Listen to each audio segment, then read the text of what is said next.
Pūraho was the most senior chief of the Ngāti Kuri tribe, and his eldest son, Maru Kaitatea, was carving out a reputation as a formidable fighting chief. They lived in Te Whanganui-a-Tara. There were many other tribes living in the area, and recent conflict with their powerful neighbours, Ngāti Kahungunu, had encouraged Pūraho to seek a new home in Te Waipounamu. Pūraho led his people across Raukawakawa to Kurateo, and it was there that they established Kaihinu Pā. The Pā occupied a peninsula and a small island called Mo'oioio. Ngāi Tara were one of their neighbouring tribes, and one day they invited some Ngāti Kuri over for a feast. Unbeknown to Kuri, they were fed the body of one of their own people. And when they found out, they were horrified and immediately sought utu. They took the bones of a Ngāi Tara chief, Te Ao Mārere, who had been laid to rest in a cave nearby, and they made fish hooks out of them. They then went fishing and made repeated references to some nearby Ngāi Tara fishermen about how good these fish hooks were, and a few remarks about Te Ao Mārere. This could only mean one thing to Ngāi Tara. They checked the burial cave and confirmed their suspicions. It was their turn to be outraged at this insult, and it was their turn to seek utu. Rangineka was Pūraho's daughter and a woman of great importance. She was gathering flax with some friends when they were ambushed by Ngāi Tara, and they were all killed.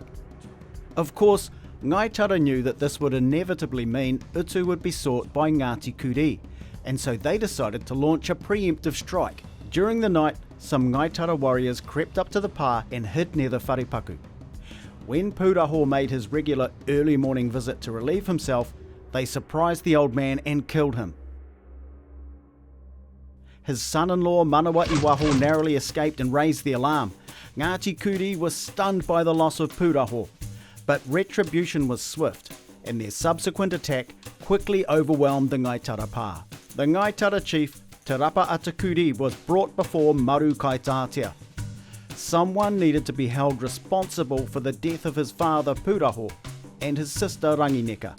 It was expected and demanded by some that Maru should take personal revenge. But to the surprise of everyone, instead of killing him, Maru decided that he would live and become the caregiver to his children. Maru Kaitatea was a warrior of great mana, and being killed by a man like him was considered the proper way for a chief to die. But to wake every day knowing that your continued existence was dependent on the whims and tantrums of children would have been demeaning, and for Te Rapa Atakuri, perhaps it was a fate worse than death. But some of Maru's people were not so happy with his leniency towards the enemy. His uncle Waitai was seriously angry, and he took his followers and left, declaring that if this is how things were going to be, he would not stay. Waitai led his people to Otako and Murihiku in the far south of Te Waipounamu, where he took his frustration out on some of the people there.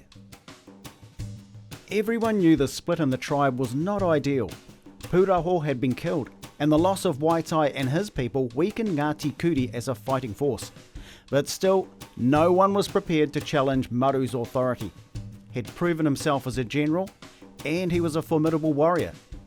His father Pūraho had led Ngāti Kuri to Te Waipounamu, but now the job of leading the people was his.